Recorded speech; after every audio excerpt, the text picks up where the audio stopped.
Psoríase Brasil apresenta Doenças de pele.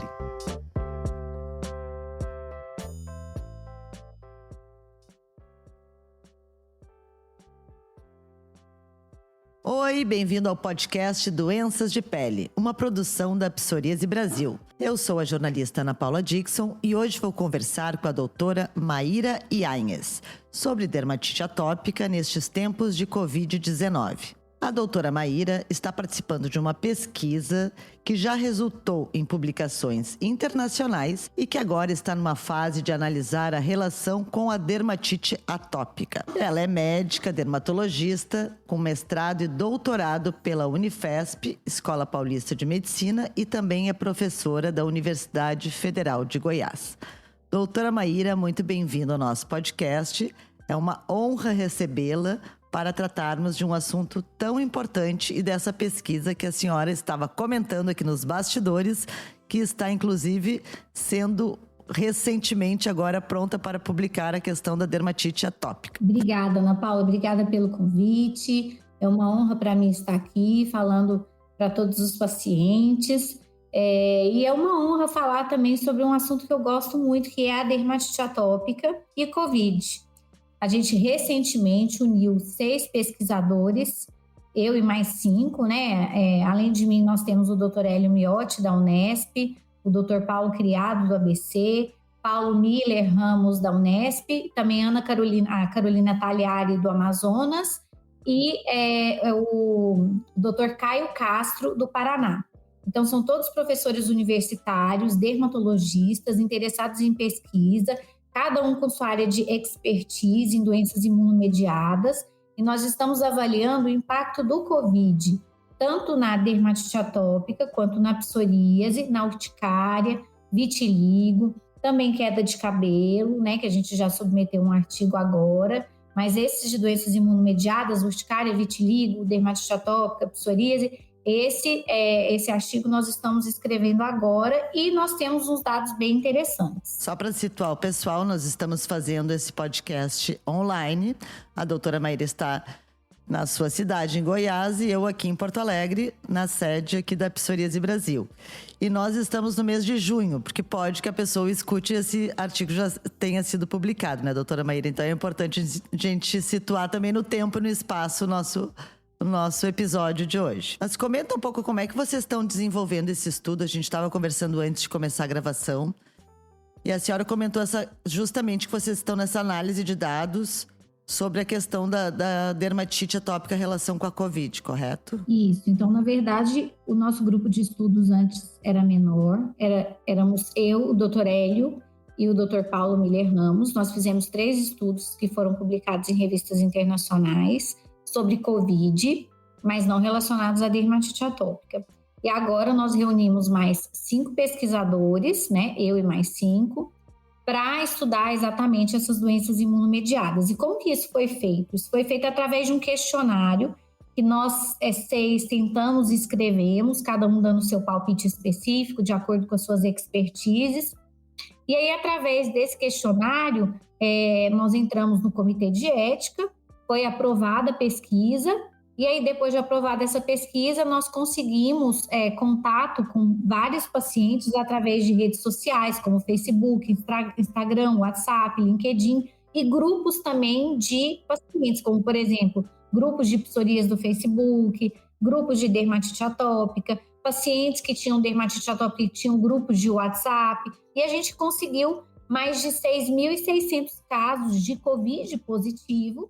E desses 6.600 casos de Covid positivo, nós tivemos 439 casos de dermatite atópica com Covid. Então, isso forneceu um substrato para a gente muito importante, principalmente para a gente comparar em relação aos controles. E o que a gente percebeu nessa pesquisa? Que, na verdade, os pacientes de dermatite atópica não tiveram Covid grave, né? Então, isso eu acho que é um fato alentador. E, além disso, uma das coisas importantes que nós vimos é que o uso de antistamínicos, né, que são os chamados antialérgicos, eles foram associados a um Covid mais agudo, nesses pacientes mais prolongado. Então, é uma coisa interessante nesse artigo que eu não tinha visto em outros artigos publicados em relação à Covid e dermatite atópica, porque é um assunto muito precoce, muito recente. São poucos os estudos publicados, na maioria das vezes são relatos de caso. Então, a gente tem muito pouco sobre dermatite atópica e Covid. Essa questão de eles não terem tido uma Covid grave, nenhum desses 400 e tantos pacientes teve Covid grave? Não, sim, tiveram, né? Alguns tiveram. Mas tem um estudo bem interessante, foi bom você ter até me perguntado isso, Ana Paula, porque tem um estudo que analisou pacientes que tiveram dermatite atópica e que foram para UTI. Então, tem um outro estudo que comparou pacientes que tiveram dermatite atópica e foram para UTI com pacientes de UTI controles. Então, na verdade, o risco foi basicamente igual. Os pacientes de dermatite atópica não evoluíram pior por ter dermatite atópica. Então, isso é uma questão interessante que foi visto no outro estudo, não no nosso. Ah, mas interessante. Quer dizer, não é que a dermatite atópica proteja da Covid, não é isso? Mas não muda. Na verdade, não muda, né? Os pacientes, eles se comportam como os controles. Quais são as medicações mais usuais para esse paciente com dermatite atópica? Então, na verdade, a maioria dos pacientes com dermatite atópica tem uma dermatite atópica leve a moderada. Então, esses pacientes, eles vão utilizar no máximo a terapia tópica, né? Que seriam os hidratantes, as pomadas de corticoide, pomadas de inibidor de calcineurina ou até uma fototerapia. Agora, para aqueles pacientes que requerem medicações sistêmicas, né? Aquelas medicações ou de tomar ou os injetáveis, então de tomar seria o metotrexato e a ciclosporina, que são os principais, e o dupilumab, existiu um grande pânico no início da pandemia de se parar com todas essas medicações, mas principalmente os biológicos, né? Que é o dupilumab, é o biológico aprovado para a dermatite atópica. E logo em 2020, no início de 2020, saiu um artigo muito interessante falando o seguinte, que provavelmente os de maior preocupação seriam a ciclosporina e o metotrexato, principalmente ciclosporina, e o dupilumab não seria uma preocupação tão importante. E depois começaram a surgir os primeiros casos, né? Os primeiros relatos de caso de paciente com dermatite atópica e Covid, né? Nós temos 439 aqui no nosso estudo. Mas quando surgiu o primeiro caso, foi aquele boom. Então, esse primeiro caso, o paciente não evoluiu mal, o segundo também não. E, inclusive, os médicos questionaram junto com o paciente se deveriam manter o uso da medicação, mesmo o paciente tendo Covid, porque na maioria dos biológicos a gente faz é suspender.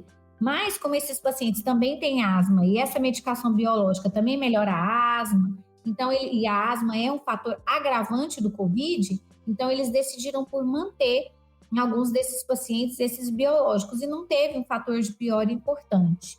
Agora, em relação ao nosso estudo, a gente também não viu fator de piora importante nesses pacientes em relação a essas medicações, embora a prednisona, que é o corticoide, né, mas que não deveria ser usado de rotina para os pacientes com dermatite atópica, só episodicamente falando, eles já têm alguns estudos mostrando que tem um fator de piora, especialmente se esse paciente usa ou estava usando antes uma dose alta ou estava usando essa medicação que é o corticoide logo no início, que é o que a gente vê às vezes com tratamento precoce, né? Tem gente que já quer instituir no paciente que tem Covid um corticoide logo no início da doença, e isso é catastrófico muitas vezes para os pacientes no desfecho final.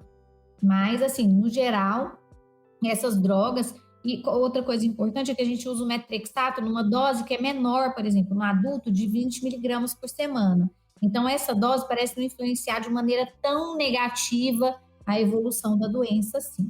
Mas o que a gente prefere é que realmente o paciente use a menor dose possível, né? Tanto de metotrexato quanto de ciclosporina. O foco da pesquisa de vocês era justamente analisar essa questão do uso dos medicamentos, como estava evoluindo a doença nesses pacientes com dermatite atópica? Sim, a gente viu exatamente isso. Uma das coisas importantes foi porque a gente viu, em relação a esses pacientes, o que eles estavam tomando, né? O que eles estavam tomando para essa doença.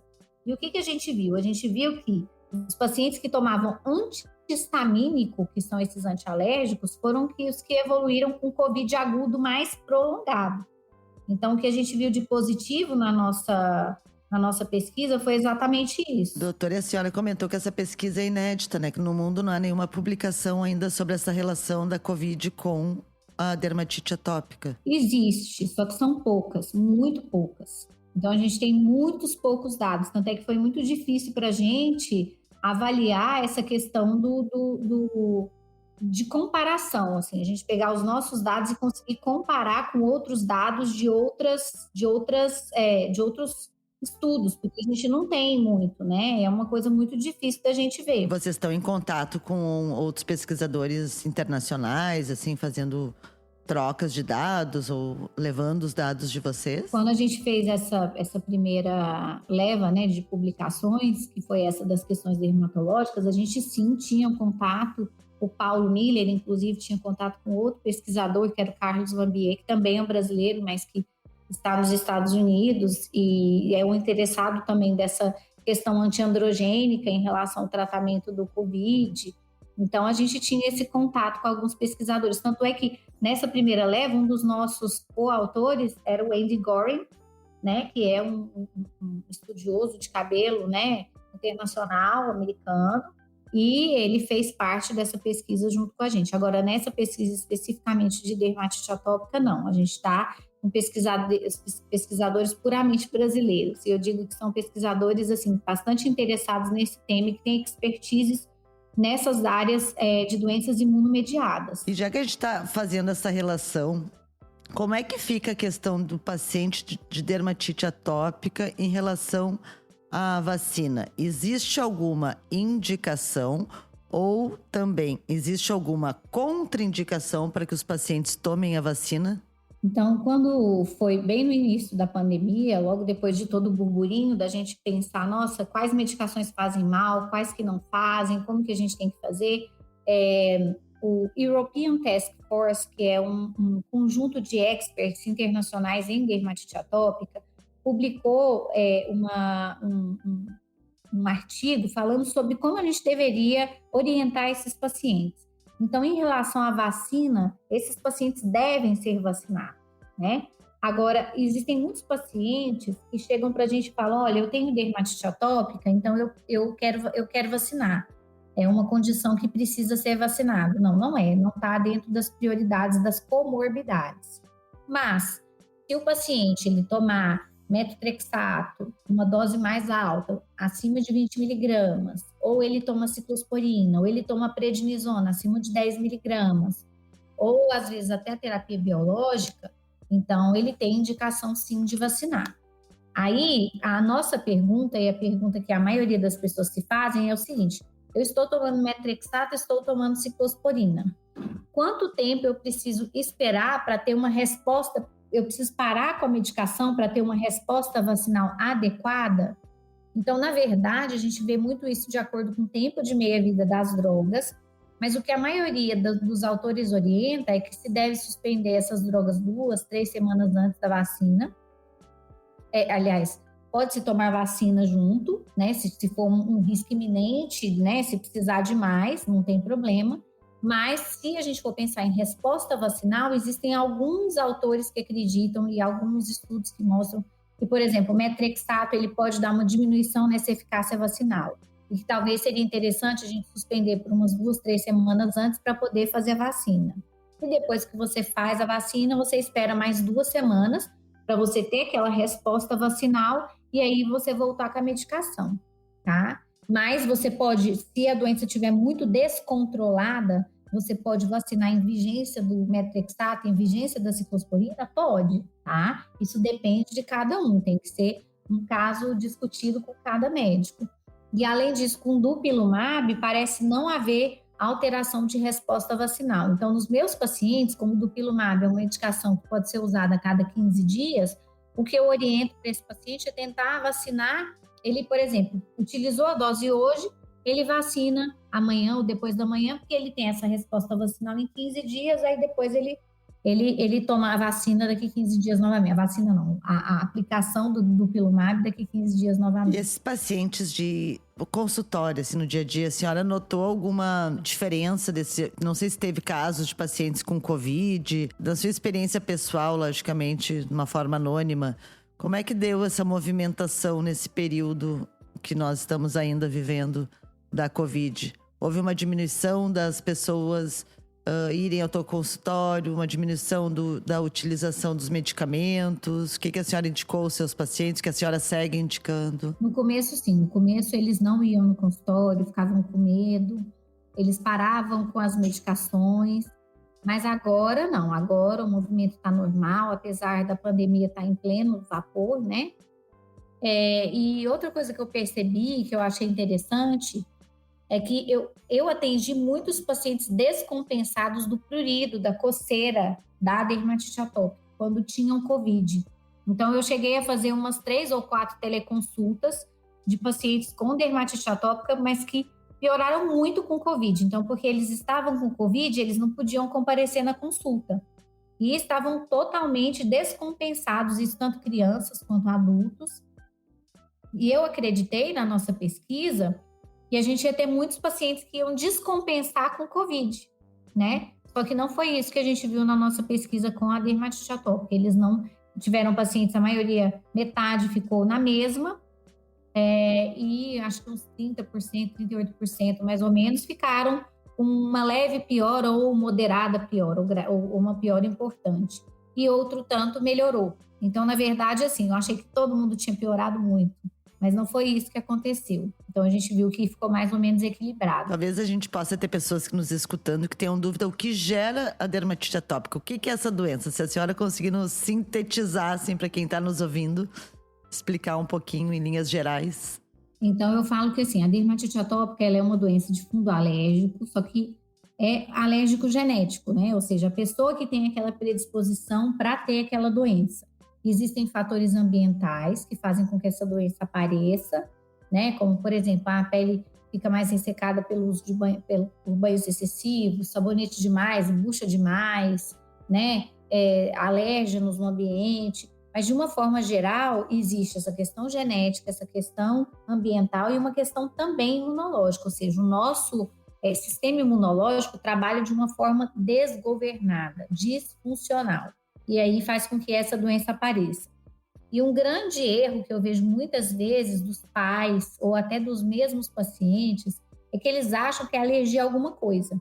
Então, eles ficam naquela busca incessante por achar alguma causa da piora da dermatite atópica. Eles muitas vezes confundem a dermatite atópica com a dermatite de contato, que inclusive é o principal diagnóstico diferencial, e eles gostam muito também de associar a dermatite atópica com a alergia alimentar. A alergia alimentar, ela faz parte, né? Ela é associada bastante com a dermatite atópica, especialmente em crianças muito pequenas, mas às vezes a gente vê que a pessoa fica a vida inteira achando que restringindo um monte de alimentos e, na verdade, aquilo não tem fundamento nenhum. É simplesmente a dermatite atópica, que é a doença genética que ele tem. Ele nasceu com ela, com aquela predisposição, né? E é difícil de diagnosticar a dermatite atópica? Eu acho que depende, eu digo que depende. Então, a dermatite atópica em crianças, especificamente, ela é mais fácil de ser diagnosticada, porque a gente sempre pensa em dermatite atópica quando a gente atende uma criança com prurido, por exemplo, com coceira.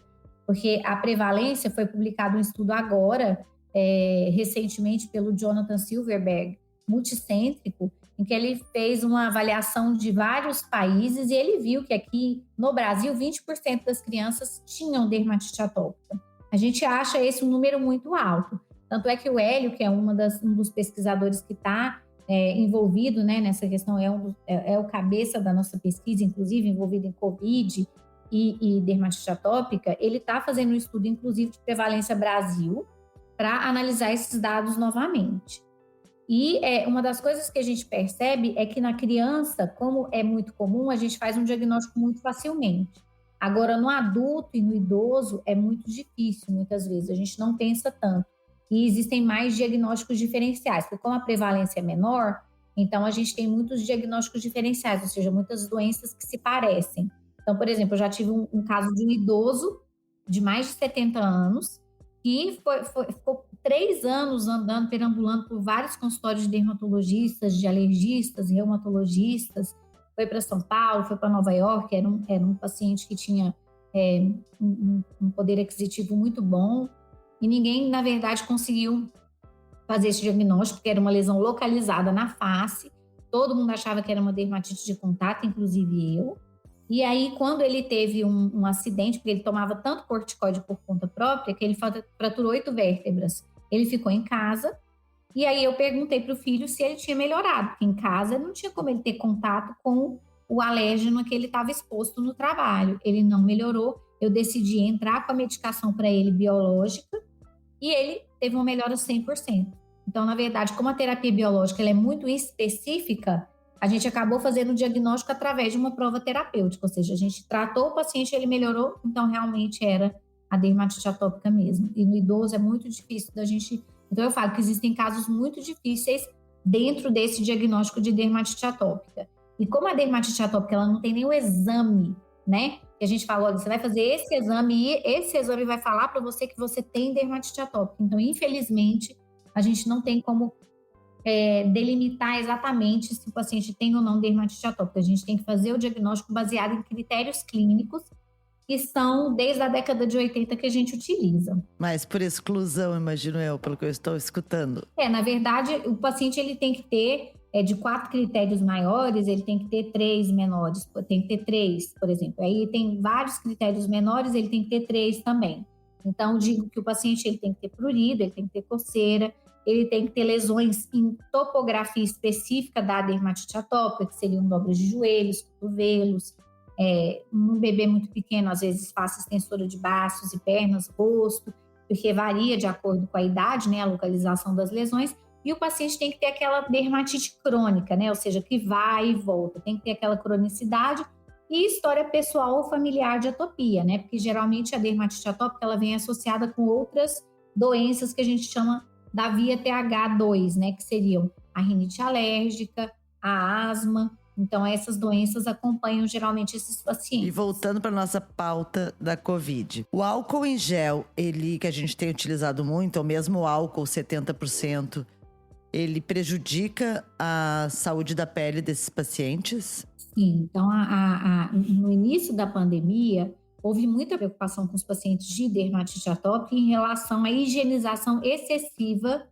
para a pandemia, né, para se proteger da pandemia. Então, esses pacientes com dermatite atópica, eles têm uma alteração da barreira cutânea que é própria deles. Então, é como se o paciente ele tivesse uma pele que seria um muro sem cimento e um muro mal colocado. Então, a água por dentro da pele evapora muito facilmente, a gente chama isso de perda de água transepidérmica, e tudo que tem fora da pele, por exemplo, sabonete, detergente, álcool, tudo entra para dentro da pele muito facilmente, porque a gente não tem aquele cimento. Então, com isso, esses pacientes, eles tendem a piorar muito mais, tendem a ter crises muito mais, quando eles usam esses equipamentos de proteção individual ou essas substâncias que, teoricamente, protegem contra o vírus. Então, eu peguei muito paciente descompensado na época, bem no início da pandemia. Agora, eu acho que as pessoas estão mais até despreocupadas, eu até acho que estão muito despreocupadas, mas no início da pandemia isso foi um grande problema para a maioria desses pacientes. E a senhora tinha alguma dica para dar para minimizar um pouco essa agressão causada pelo álcool? Ou mesmo pelos equipamentos, né? Eu fiz até uma redação para uma revista científica de uma indústria farmacêutica exatamente sobre isso, falando sobre essa questão de como a gente pode piorar e o que a gente pode fazer para melhorar. Então, na verdade, assim, nas mãos, tentar usar luva, por exemplo, nos pacientes com dermatite atópica, dermatite de contato, tentar usar aquela luva de pano por dentro, depois a luva de plástico, né?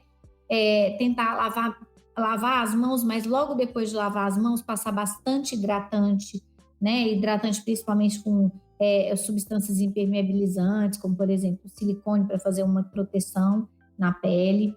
Além disso, usar bastante hidratante no corpo também, né? E agora, nessa época do frio, especialmente, né? A gente está em junho, então, na época de frio aqui no Brasil, a gente tem que falar para os pacientes, para eles dobrarem a questão da quantidade de hidratantes na pele, que é bastante importante para prevenir essa piora da dermatite atópica. O uso de corticoides quando for necessário, corticoides tópicos, pomadas específicas, quando essa dermatite ela estiver mais exacerbada nas mãos ou em outras áreas do corpo. E sempre que o paciente ele estiver descompensado, ele procurar o seu médico dermatologista ou imunologista ou pediatra para poder fazer avaliação de forma mais assertiva. Doutora Maíra, muito obrigada pela participação. Eu gostaria de deixá-la à vontade, se a senhora quiser dar um recado final para os nossos ouvintes. Obrigada pelo convite, Ana Paula, e eu queria deixar o recado que se os pacientes que estão me ouvindo quiserem fazer parte dessa pesquisa, a gente ainda está recrutando alguns pacientes, mas para fazer para outras doenças específicas, mas quem tiver interesse, você pode deixar um link, às vezes, que a gente faz a nossa pesquisa, esse link está na minha bio do meu Instagram, então os pacientes podem entrar lá e através desse link na bio eles conseguirem entrar na pesquisa, é uma pesquisa que tem aprovação pelo Comitê de Ética, é só responder um questionário muito simples, de 4 minutos, e que pode contribuir muito para a gente entender várias doenças de pele, como elas são associadas ao Covid, como elas se comportam com o Covid, especialmente também a questão dos medicamentos usados para essas doenças. Perfeito, a senhora pode deixar seu Instagram, por favor, para os pacientes? Doutora, DRA, MAYRA, IANHEZ de zebra. Obrigada, viu, Ana Paula? E obrigada a todos os ouvintes. Muito obrigada, realmente foi um episódio excelente. Já fica o convite para posteriormente a senhora retornar ao nosso podcast. E nós agradecemos a audiência do pessoal que está nos ouvindo e lembramos que a assinatura do nosso canal é gratuita. Este episódio contou com o apoio dos laboratórios AbbVie e Sanofi Genzyme. Assine na sua plataforma ou agregador favorito e recomende este podcast. Também siga nossa página no Facebook, que é Psoríase Brasil, ou no Instagram pelo perfil Psoríase Brasil _oficial. Ou ainda acesse o nosso site psoriasebrasil.org.br. Um forte abraço e até o próximo episódio.